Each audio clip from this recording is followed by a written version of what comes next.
If you're someone who suffers from chronic heel pain, this video is just for you. I'm going to show you an integrated approach on how to take care of it once and for all. All you'll need is a chair and a thigh band. Come join me.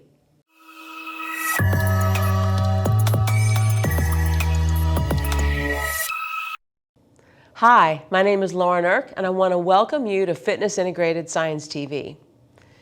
This topic in today's video is very dear to my heart because I started having heel pain when I was in my early 20s, back in college, and I can remember the worst part of my day was getting up out of the bed and putting my feet on the floor to walk to the bathroom because my heels were so sore.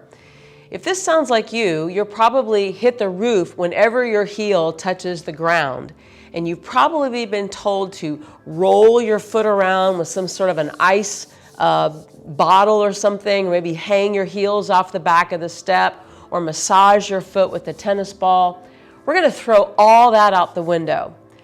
First of all, the foot, the bottom of the foot, we call the plantar, or the bottom surface of the foot, is made up of a lot of intricate muscles, and their job is to detect ground forces. Their job is to know whether or not we need to alter our gait patterns because the ground is maybe uneven, or maybe we're trying to speed up or slow down. And it's also trying to transmit information coming from the ground to nearby joints. And guess what? When joints in our body, when muscles in our body are underperforming, our body is literally crashing into the feet. So you've got the ground coming up into the foot, the body pushing down into the foot, and at the end of the day, the foot is getting beat up. Anytime we put an itis on the end of something, it usually means the inflammation of. The bottom of the foot is literally like a hammock. So if you think about muscles that are attaching from the calcaneus, the heel, branching out into each and every individual toe, this plantar surface of the foot is designed to be a rigid lever to actually support the weight of our body, but it's also designed to work with the rest of the body to propel it forward, not to be the only propulsive part of gait. Now we have two aspects of training that I want to talk about before we get started. Number one, we have the idea of supination. Supination is when the foot goes down and out. This is when we're pushing off the ground. The heel of the foot actually turns in and the arch lifts off the floor. This is when the foot is supposed to be really rigid. Many people are in supports in their shoes. Maybe they have high arches to begin with. Maybe their arches just can't come down because of the way that their doctor has put an arch support in their shoe, and their foot is locked in supination 24/7. Well, that's great if you want to be rigid, but what happens when you're coming over the foot? So when I'm coming over the foot and my ankle has to bend for me to take another step in my gait, now the foot actually flattens out. The heel moves outward and the foot moves outwards like something like this motion. That's called eversion, and this is when the arch drops. This happens to be the loose position of the foot where we have a lot of mobility. The problem with feet is that we can't always transform from a loose position to a rigid position when we need to. And when you think about someone that goes outside and runs for 30 minutes over and over and over and over, crashing into their foot, after a while, we're going to get pressure right here on the heel. Now, to get rid of this, it's not about stretching your calves. I'm sorry. Throw that exercise out the window because muscles really don't stretch per se. We can put a stretching force on the muscle, but the muscle can either give into the stretch and have nothing happen to it. Maybe you have it be temporary. It can tighten up against the stress if the body felt it was too unnecessary, or it could transfer stress elsewhere, which is a lot of times what happens. People start off with plantar fasciitis, then it goes into their knee, then it comes into their hip, and then finally ends up in their lower back. So the real way to get rid of this is to actually manage the body head to toe, which is what we do on this channel all the time. So in today's workout, we're going to be using a thigh band and a chair. I'm going to take you through several foot exercises designed to strengthen the muscles that actually help you to strongly go into pronation, the anterior tibialis and also the posterior tibialis. From there, we're going to work on muscles that cross the knee, then work on muscles that cross the hip, and then finally working on the trunk and spine. Throughout this video, if you find that any one of these exercises you're feeling a little bit weakened in, that's an indicator that that's an area of your body that could be causing problems in your feet. And yes, it can be all the way up into the upper part, the upper back even, that's causing problems in your foot. So I encourage you to stop massaging and stretching your foot and rather figuring out where the problem lies, because plantar fasciitis is a full body issue. So as we get started today, I want to start off with my whole body against the ground. We're going to focus on muscles that dorsiflex this ankle or pull the foot off the floor. When we take a step, we have to shift and step our foot through in order to take a step. And when we can't do that, this puts a lot of stress on the feet. So as you come down onto your back for me, I want you to bend. I'm just going to bring the leg that's closest to you. I want you to bend this hip about 45 degrees, knee about 90 degrees. And then notice that you have pressure with your heel on the ground. From there, I want you to lift your foot off the floor as far as you can, thinking about the big toe being the apex, the top of that motion. Now, once that has been done, I want you to take the other foot and gently just rest it on top. Now, it's very important that you're not pushing down on the foot. It's just there as a barrier. Now, what you're going to do is pull that bottom foot up against the bottom of the foot, and you're trying to work to engage muscles on the top of the shin all the way to the lateral or outside aspect of that lower leg. I want you to hold this for 5, 4, 3, 2, 1, and then just release that down towards the floor, okay? And what that's going to do is give you a little isometric to start to strengthen those muscles. So let's reposition that. As we pull it back up again, I'm noticing I've got a little more range. So again, I'm going to let my foot rest right along the top of that other leg, and I'm just pulling my bottom foot up into the foot that's sitting on top. I'm making sure that I'm not cramping, I'm not shaking, I'm not getting any sort of compensation in my hip or in my hamstring, if at all possible, and then I want to relax. You don't want to hold the isometric forever, but anywhere from 5 to 10 seconds is absolutely fine. So let's do that a couple more times. Pulling that up, place your foot right up on top when it's done moving, right? And then gently pull your foot up into that opposite leg and hold it. And then relax. Whew, I'm definitely feeling that. Then on the other, and one more time, I'm going to pull it up and in again, taking that foot right up on top, pull right up into the top of the ankle and hold. And you want to actually also feel muscles engaging on the outside of your ankle as well. And let it go. Now to change sides, I'm just going to move this leg for a second so you can see it. Again, I'm going to bend that knee about 90 degrees. Then again, I'm dorsiflexing my ankle. And I'm going to try to relax my toes. Then I take this front foot, I'm laying it on top, and I'm pulling the big toe side of my foot up into that ankle. And I'm feeling pressure all down across that lower leg. I'm trying to be super gentle because I can already tell that my knee and hip are taking over. So I'm going to back off my force there and then relax. Isometrics are really heady. You got to think about what you're doing. So let's do it again. I'm dorsiflexing the ankle, placing the other foot on top, and then gently pulling up.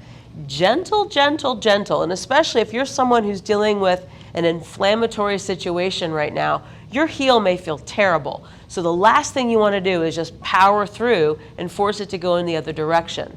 And then release. To reduce inflammation, we don't want to introduce more, right? This should be feeling good. It should not feel painful. So again, dorsiflex, place that foot on top, gently pull up. So if you think about it, we're stretching the calf. Kinda, because the calf is on the other side of this, but the calf is just having to lengthen for this to shorten, right? Just kind of a difference. And then release there, kind of an inversion deal. Okay, last one, pulling up, and my ankle's feeling much more loose now or much more mobile. Then I'm going to place that foot on top, just resting it there, not doing anything at all. Then I'm pulling that up. Now, if you have a band at home, you can place a band on top of your ankle and attach it to a wall or something beside you. You can pull up against a band as well if you don't have, if you have that available. If you don't have that available, a foot is always there. Hopefully you have both of your feet, and then relax. Okay, so that's going to generate tension across that anterior tibialis. Let's go ahead and just lift the foot and lower, dorsiflex and lower, dorsiflex and lower, dorsiflex and lower, and then straighten those legs all the way out. Now just rotate your ankles in a circle for a moment, change directions, and now let's focus on the back of the shin, the posterior tibialis. So I'm going to start by flexing into my knee about 90 degrees again. My hip is again about 45 degrees. Now watch what I'm going to do with my foot. I'm going to take my foot and rotate it inward like this. And when I do that, the arch is actually coming up off the ground a little bit. This is called inversion. You're going to find that your heel is sort of rotated a little bit. Now, when you're doing that, I'm going to place the other foot right on the inside of my big toe. Now, a piece of furniture can also work.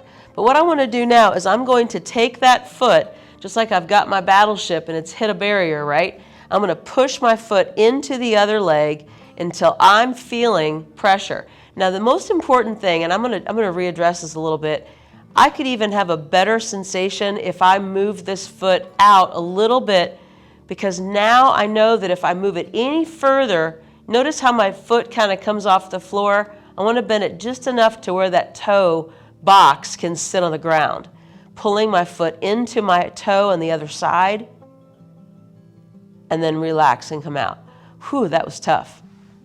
So again, keeping that knee flexed, I'm rotating my foot in or adducting through the ankle, and then I'm placing my other foot in as a barrier. Pull the foot into this supporting leg. Hold it there, and you're going to feel pressure down the back of that lower leg there. Make sure to keep the ball of your foot down. Avoid cramping the foot or cramping that lower ankle. You're also going to feel a lot of work around that Achilles tendon, right? All right, let's do 2 more times. So you're rotating that in, place your foot in front, and pull that big toe side of the foot against the foot, the supporting foot, squeezing into that, being sure that you're not cramping for any reason. And then relax, good. And then last time, and again, by time number 4, you should notice range of motion is improving. But even if it's not, let's say it never changed, doesn't mean that you don't have benefit, right? Tomorrow you should wake up and feel better. If tomorrow you wake up and you're sore, you know you did too much. Whew, and relax. Okay, so I'm just going to shake that out, move it around in circles. And if your foot's particularly weak, that'll feel tremendous. Okay, I'm going to get this leg out of the way so you can see. So again, I'm going to turn my foot inward, bring the foot to the floor. Then I'm just going to, I've already noticed, right here is about my end range. I could bring it up here, but if I move it any further out, my toe would come off the floor. So that's about my sweet spot. I rotate the foot in, the ball of the foot is staying on the ground. Then this foot comes in as a barrier. I'm going to slide the big toe side of my right foot into my left foot. Woo! And I am feeling it big time. All down through the back of my ankle, up down through that Achilles tendon, almost up into my calf muscle. And relax, come back out. I'll move this foot out of the way again so you can see. So again, I'm pivoting my foot inward. Then this foot comes in as a barrier, and I'm pushing my foot into the other leg with very gentle pressure, only about 10% of your overall strength there. And then relax and come back out of it. And if you want to straighten your leg in between, that's fine too. Just get that foot in position, turn the foot in, become into the barrier, and again, setting it up. Hold it here, pressing into that leg for 5, 4, 3, 2, 1, and relax, and then relax that out as well. Make sure you're giving yourself at least 3 to 5 seconds of rest in between, and then again, bring it in. Just the opposite of hanging your heels off the back of the step. Just the opposite. Hold and breathe.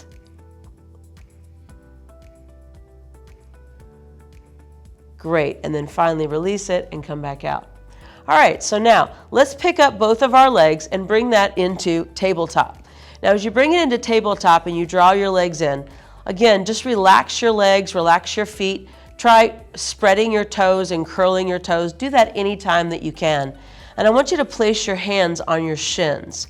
Now when you place your hands on your shins, the further you move away from your knees, the harder this is going to be. From there, push your shins up into your hands. And what that's going to do is generate tension all down through the front of your thigh. These are your knee extensor muscles, your quadricep muscles. This is going to help with your ankle dorsiflexion. And then lower that down. Let's try that again. Pick up your legs, pushing those legs up into your hand and hold for 5, 6, 7, 8, and come back down. Now turn your toes inward. So when you come up with your toes turned in, your tibia will turn in as well. Now when you push up, you should feel this a little bit more on the inside of your thigh. And I'm just going to leave it here. Then again, bring the shin bones up just slightly. Push the legs up into the hands. Keep those toes turned in. And my hands, again, they're just a barrier. I'm not pushing down. And then relax. Now turn your toes outward. You're going to find that your tibia turns out. Pick up your feet just a little bit. Push your legs up into your feet and feel a little bit more work now on the outer quad muscles here. This is actually the intermedius area of the hip, of the quad rather. These muscles are very much controlling knee extension, and then relax. Good. All right, and then one more time as you pick those up, turning those toes outward, push your shins up into your hands. Hands are just there very nicely, adding a little barrier. And then finally let that go. I want you to straighten your right leg now. Pick up your right leg without bending your knee. Notice how far your leg moves. If at all possible, place your hand, or you can use a block or a mini ball, something like that, right across the top of that thigh so that you're feeling some tension right across that hip. Now you can do anything that you want with your foot, but for this particular exercise, let's go ahead and ankle dorsiflex. So we're going to create that bend in the ankle and then draw the tops of the toes back into toe extension while we're engaging that hip. Then as we exhale, let's come right back down. Let's try that again. Picking up that foot, tightening into the hip, block the leg as it comes in, then you make every effort to draw the top of the foot down. If you like, you can even add a little crunch with your upper body, bringing in your abs, and then exhale, come down. Relax for a moment. And let's try that one more time. Move the leg first, get the knee straight, work on the hip. Now pull the toes back, continue straightening the knee, and add that barrier. Pull your leg gently in. If you're shaking, back away a little bit. From here, if you like, you can add that little crunch and just hold it, breathe. Good. And then exhale, lower it down. All right. So as you pick that up now, let's go ahead and lower that to the floor and change sides. This time, as you pick up the left leg, again, let's address the knee and hip first. Then if you can, isometrically draw that toe down. Draw the top of your foot down. Now you're probably going to feel a stretch on the calf. It's not that it's stretching, it's just that the fibers are pulling apart to allow for the shortening on the front of that leg. And this is going to help to strengthen a very important part of our gait. Place your hand anywhere on that thigh now. No shaking, no quivering, making sure that your hip is on the ground. Then I want you to use that core to lower. Let's try that again, lifting that leg up to hold it. Let's now dorsiflex from the ankle again. Go ahead and press that hand or let the hand sit. Pull your leg back into your hand and get as much of an ankle motion as you can. You almost want to look up and be able to see the tendons of the top of your foot kind of popping out there. Good, then you're lowering that right back down. And then last time as we flex into that hip, let's place our hands just on top there, hold it there, pulling the leg back into the hand. You're probably feeling hamstring and calf. Keep working on pulling the top of the foot down. No cramping, no shaking. I have to keep reminding you. And then we release. So let's go ahead and take our knee into our chest and roll ourselves all the way up into the center. Bring your legs around, come into all fours, walk your hands into your legs, and let's go ahead and push up all the way off the ground. Okay, so from here, I want to bring ourselves into some standing positions. Now, from a standing position, when we're on our feet, this is a very important aspect of gait, right? Because every time that we take a step, we're taking one foot off the ground. So we're going from heel to toe. So if we're not strong in our hip, we will literally collapse in our hip, and this will cause the foot to have to take on that stress. So working on the outer hip muscles will really help us to pronate and supinate adequately, right? We want to work on both sides of the hip. So let's go ahead and take our thigh band. And if you don't have a thigh band, you can stand and put your foot up against a wall. But just for the fact that I don't want to do that here on video, I'm just going to use the thigh band. I'm going to place this thigh band just above my knees. Now from here, as I stand on this one leg, I'm going to put my body weight over here, spreading through the toes, and I'm already starting to shorten the foot. I'm going to pull from the big toe to the arch up until I see my arch come off the ground. Then I'm going to try to relax my toes. From there, I'm already feeling these muscles engaging on this standing leg.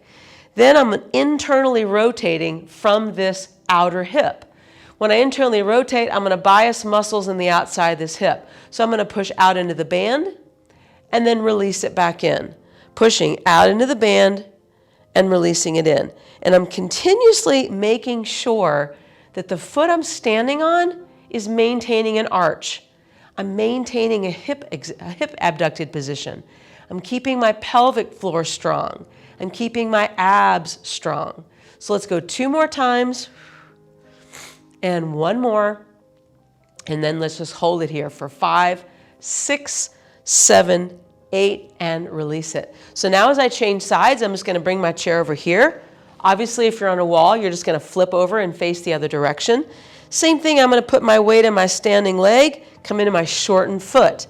Take the leg out to the side on this other direction, internally rotate the hip. So I'm pushing outward into the band and then back towards the center.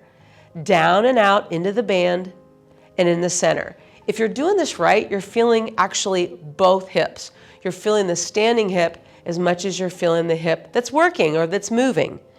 Keeping that arch lifted on that leg. If you find this difficult, this is one of the major reasons why we lose our balance, right? Keeping that arch lifted for 3,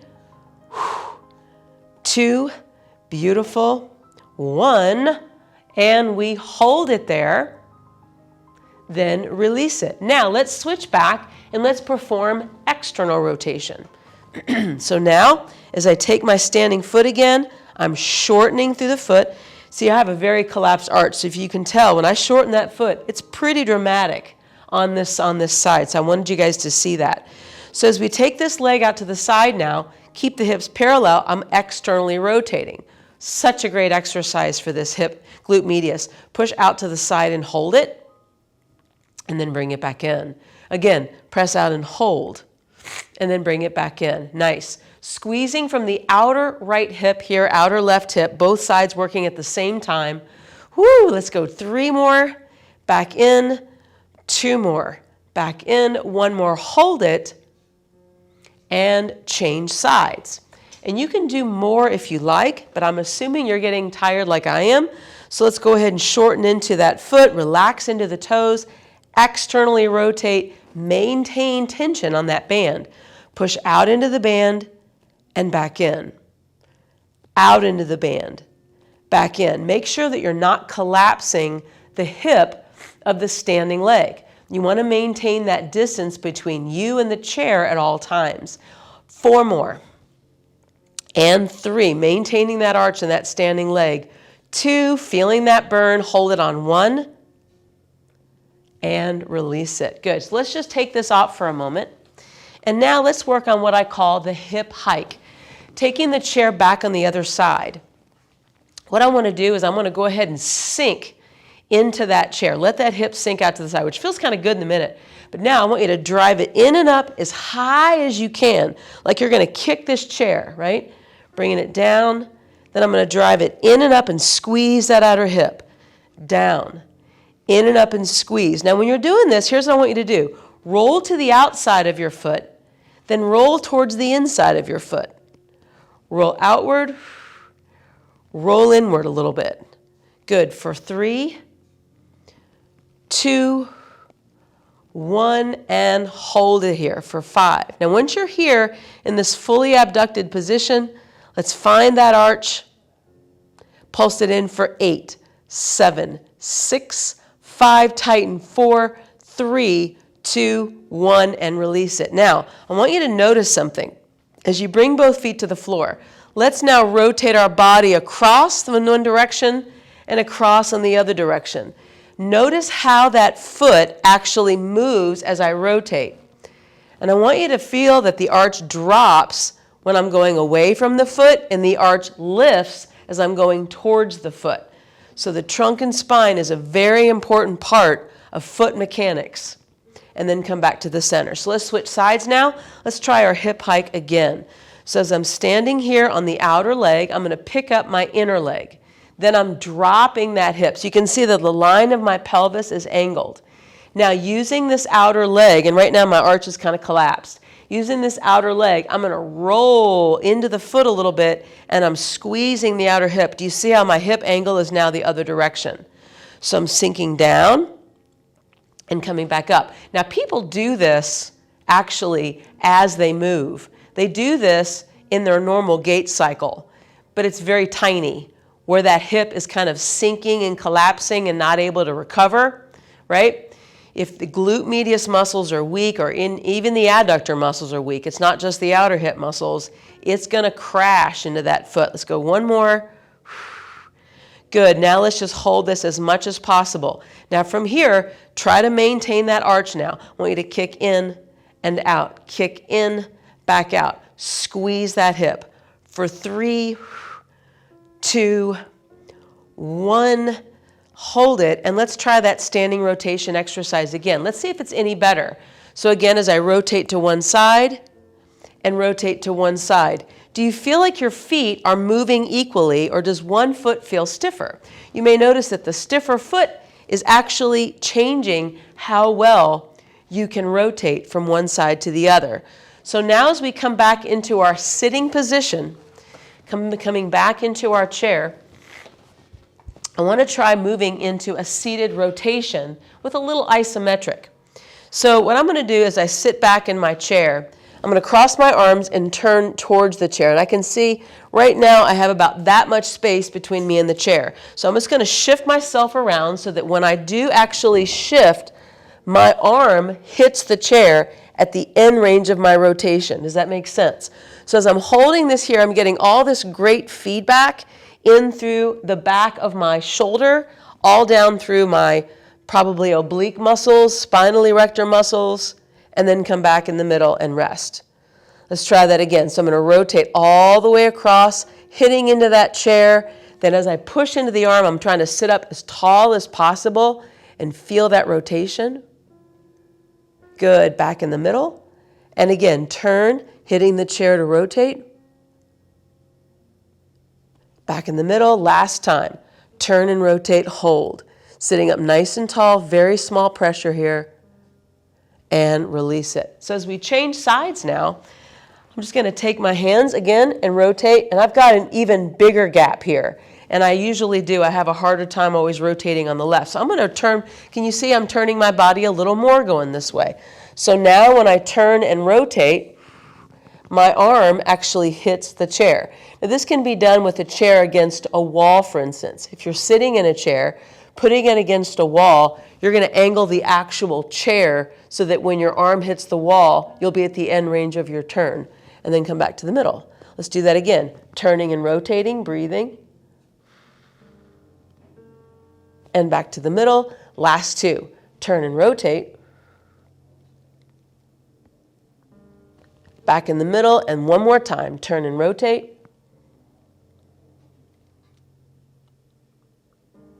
And back in the middle. Now, as we come back around to the front for my last little exercise that I want you to do, separate your feet a little wider than the width of your chair. Cross your arms in front. I want you to flex forward now and turn. See if you can actually come down and press your elbow into your knee. Now to do this, I have to round and flex from my spine. So I'm actually rotating,